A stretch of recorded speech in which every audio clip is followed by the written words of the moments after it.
Are you tired of the dating drama? Do you ask yourself why you keep dating the same type? Well, you're not alone. I'm going to talk a little bit about this.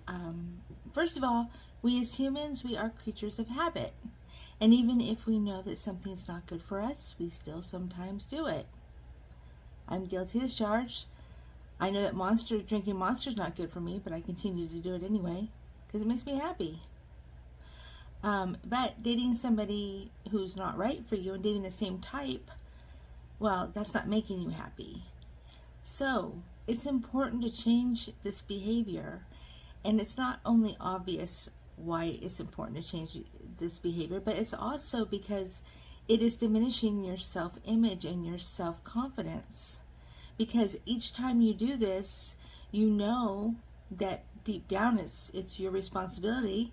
So you blame yourself, which knocks down your self-confidence. So there's a lot of reasons to make the changes. It's not that easy, and I know that, because like I said, we are creatures of habit. We tend to fall into the same patterns, we tend to have the same behaviors, and we may try to change it for a little while, and we end up gravitating back to the old patterns. And dating is the same thing. If you are dating one type of person and you know it's not a good fit for you, why do you keep doing it? Well, the first thing, there's a myriad of reasons why you may be doing this, and sometimes there's more than one reason. And that's okay, because it can be fixed, but you have to want to fix it. Otherwise, you're going to just keep going round and round and round in a vicious cycle and not evolving as a person, but sticking to old things that you know are not working. You know what they say about trying the same thing over and over again, expecting a different result. You never know. It can happen, I guess, but the odds are stacked against you, and it's really not a good practice. It's better to make better decisions for yourself and learn how to make that good judgment. But you have to figure out what's causing you to gravitate towards things or people that are not a good fit for you. It could be low self-esteem. It could be creature of habit. It could be comfortable. Even though it's not good, it still might be comfortable for you because you know what to expect.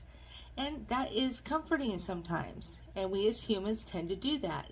And we'll stick in the same patterns knowing that it's not really good, but it's comfortable there. So you have to stop being comfortable being unhappy and not fulfilling what you want to do and setting your goals and fulfilling those goals, because that's how you build self-esteem and that's how you have a better life.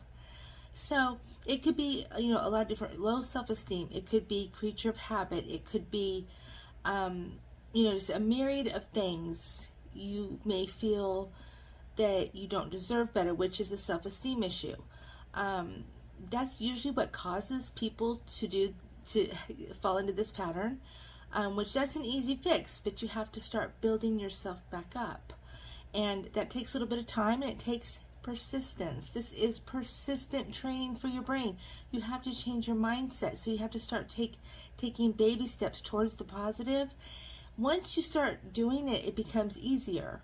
But it is persistent. You have to do it every day. You have to remind yourself of what you don't want and what you do want. You want a better life, so you have to stop the behavior that's making your life not great. And it sounds easy in theory, and it is pretty simple. Once you make your mind up to do it and you start doing the exercises every day, it becomes habit. And we like those habits, don't we? And you'll start to notice a change in your mindset, which will take you to want to step outside that comfort zone.